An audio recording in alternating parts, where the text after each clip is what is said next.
जय माता दी दोस्तों। आज इस वीडियो में जानेंगे मार्गशीर्ष अर्थात अगहन महीने के गुरुवार। इन व्रतों को कौन कर सकता है, मासिक धर्म में कैसे करें, भोजन संबंधी नियम, उद्यापन कैसे किया जाता है, कौन सी पूजा विधि इसमें रहती है, पूरी जानकारी इस वीडियो में है। अंत तक बने रहिएगा, संपूर्ण नियमों की जानकारी आपको प्राप्त होगी। जैसे कि मार्गशीर्ष का महीना भगवान श्री कृष्ण, माता लक्ष्मी, श्री नारायण को समर्पित माह है। इस महीने किया गया पूजन पाठन बहुत अधिक सुखों की अनुभूति करवाता है। अगर आप सभी भी इस साल नया व्रत शुरू करना चाहते हैं तो बहुत खुश मन से कीजिएगा। सबसे पहले प्रश्न आता है कि माता लक्ष्मी को प्रसन्न करने वाले इन व्रतों को कौन कर सकता है। तो कोई भी व्यक्ति जो कि करने योग्य हो, पुरुष, महिला, बालक, बालिका, कोई भी करने योग्य व्यक्ति कर सकते हैं। कोई चिंता टेंशन की बात नहीं। इस साल 21 नवंबर को पहला गुरुवार पड़ेगा, दूसरा 24 नवंबर के दिन गुरुवार रहेगा, तीसरा जो है 5 दिसंबर के दिन रहेगा, चौथा 12 दिसंबर के दिन रहेगा। कुल मिलाकर 4 मार्गशीर्ष महीने के गुरुवार हो रहे हैं। तो आपको कोशिश करनी चाहिए कि आप चारों गुरुवार के व्रत कर पाए। जैसा कि गुरुवार के दिन श्री नारायण की पूजा होती है और साथ साथ जो अगहन माह के गुरुवार होते हैं उन दिनों खास इस महीने माता लक्ष्मी का भी पूजन किया जाता है। व्रती व्रत लेकर पद्म पुराण में वर्णित इन व्रतों का संकल्प लेकर अन्न धन के भंडार, सौभाग्य, संतान प्राप्ति माता लक्ष्मी से प्राप्त करती हैं। माता लक्ष्मी इन दिनों भ्रमण करती हैं, धरती पर वास करती हैं। जो भी भक्त उनकी भक्ति में लीन होता है उसके सभी दुखों का वह नाश करती हैं। तो आप सभी गुरुवार का दिन है तो पीले या लाल रंग के कपड़ों का चयन करें, स्नान इत्यादि से निवृत्त होकर घर के दरवाजे पर हल्दी मिश्रित जल का थोड़ा सा छिड़काव करें, क्योंकि यह माता लक्ष्मी को बहुत प्रिय होता है। घर पर भी हल्दी मिश्रित जल से छिड़काव करें। अपनी देहली को अच्छी तरह से लीपें, पोछें और घर की अच्छी तरह से गुरुवार से पहले बुधवार के दिन आपको अच्छी तरह से पोछा इत्यादि लगाकर अच्छी तरह से साफ सफाई कर लेनी है। सिर्फ गुरुवार के दिन झाड़ू लगाएं, पोछा ना लगाएं।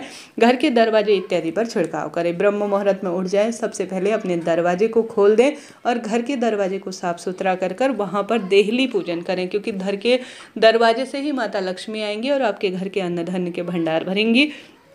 कई भक्तजन घर के दरवाजे पर भी कलश स्थापित करते हैं जब गुरुवार का व्रत करते हैं। नहीं तो आप सिर्फ दीप लगाकर भी जितनी देर आपकी पूजा पर चले सुबह और शाम यह कार्य करें। इसके बाद आपको पूजा चौकी कैसे बिछानी है, कैसे पूजा करनी है, ध्यान से सुने। अगर आप मासिक धर्म में करना चाहती हैं तो इस व्रत को मासिक धर्म में तो आप उठा नहीं पाएंगे, अर्थात शुरू नहीं कर सकती हैं। परंतु मासिक धर्म कहीं बीच में आ जाए तो आप उस दिन को जो है व्रत के रूप में तो करें, परंतु आपके नाम की पूजा कोई अन्य व्यक्ति कर लेंगे तो ज़्यादा श्रेष्ठ रहेगा। इससे आपको व्रत का फल पूरा मिलेगा। कोई चिंता टेंशन की बात नहीं। गुरुवार के दिन बाल नहीं धोए जाते, आप जानते होंगे। हल्दी मिश्रित जल से स्नान करें, बस यही पर्याप्त है। और एक दिन पहले ही आप अपने बालों को धो लीजिएगा।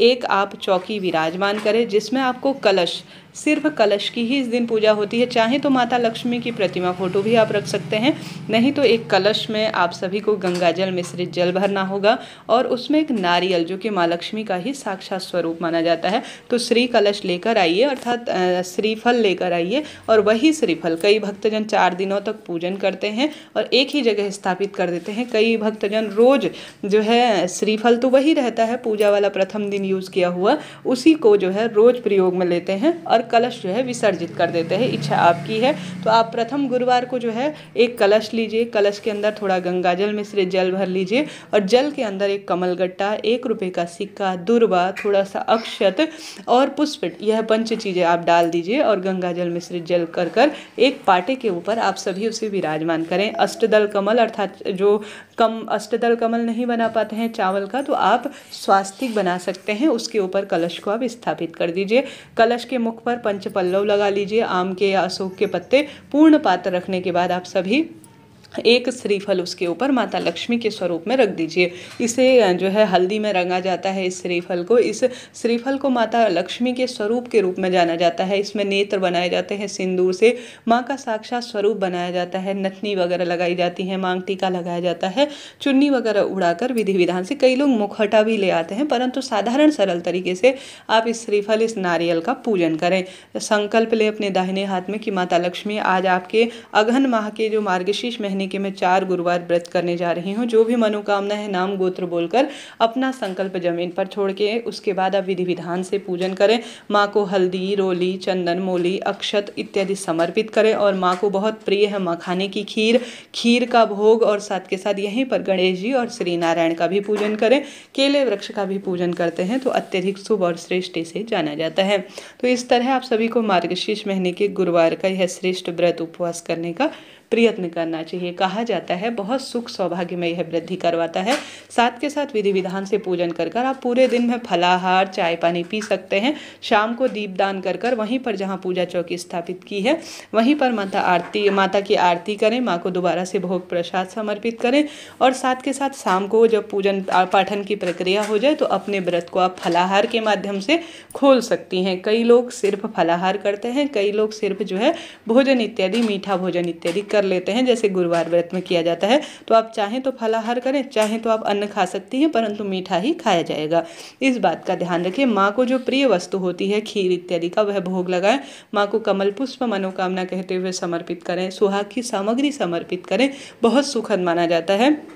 अगर चारों गुरुवार नहीं कर सकते तो मार्गशीर्ष माह का पहला और अंतिम गुरुवार का व्रत कर लेंगे तो भी पर्याप्त रहेगा। और कोई भी मनोकामना है सभी के लिए यह व्रत किए जा सकते हैं। तो पूरा दिन भर में झूठ, छल, कपट इत्यादि जो होते हैं जिनमें हमारे शास्त्रों में कहा जाता है कि इन चीज़ों से दूर रहना चाहिए, तो उन चीज़ों से परहेज करें। और व्रत करने वाले दिन से पहली रात्रि जब आप भोजन करेंगे तो प्याज, लहसुन इत्यादि तामसिक चीज़ों से परहेज करें।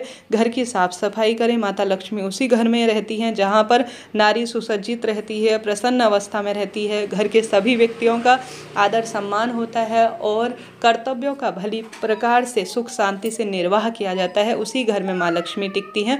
तो साफ सफाई एक दिन पहले अच्छी तरह से करें। माँ के चरण बना सकती हैं आप, माँ के मंदिर में इन्हें स्थापित कर सकती हैं। घर के दरवाजे से माँ के चरण स्थापित कर सकती है। घर के दरवाजे को सुसज्जित कर सकती है। कमल गट्टे की माला का आप एक माला माँ लक्ष्मी के मंत्रों का जाप कर सकते हैं। साथ ही कनक धारा स्रोत श्री विष्णु सहस्त्र नाम का पाठ कर सकते हैं, इच्छा आपकी है। साथ के साथ केले वृक्ष का भी आपको इस दिन पूजन करना चाहिए। इस तरह से आपको कार्य करना है। अब बारी आती है उद्यापन की। तो यहाँ पर मैं आपको बताते हुए चलूँ उद्यापन कैसे किया जाता है। जब व्रत का अंतिम दिन हो, जैसे चौथा व्रत हो, उसी दिन आपको उद्यापन कर लेना चाहिए। आप चाहें तो कन्याओं को भोजन करा सकती हैं, जो कि काफ़ी सरल माना जाता है।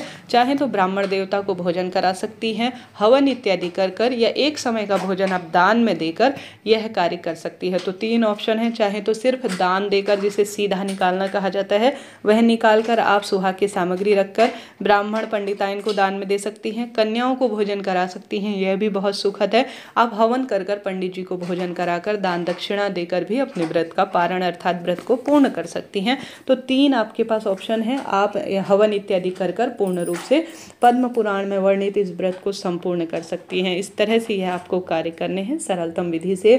आशा है, उम्मीद है आपके लिए यह वीडियो उपयोगी रहा होगा। फिर भी कोई प्रश्न हो तो आपको पूछ लेना चाहिए कमेंट्स में। बहुत सरल यह विधान माना जाता है। कहा जाता है साल भर में यह पद्म पुराण में वर्णित व्रत मार्गशीर्ष महीने के गुरुवार माँ लक्ष्मी को जो प्रिय है वह आपको करने चाहिए। इस दिन गौ माता को उपाय के रूप में आप चना, खीर, गुड़ इत्यादि खिलाती हैं रोटी में, तो बहुत सुखद इसका परिणाम मिलता है। चने की दाल आप दान कर सकती हैं। पीले वस्त्रों का दान कर सकती हैं। महादेव श्री नारायण को पीले फूलों से सुसज्जित कर सकती हैं। इसका भी अद्भुत लाभ देखा गया है। श्री शिवाय नमस्तुभ्यम। जय माँ लक्ष्मी।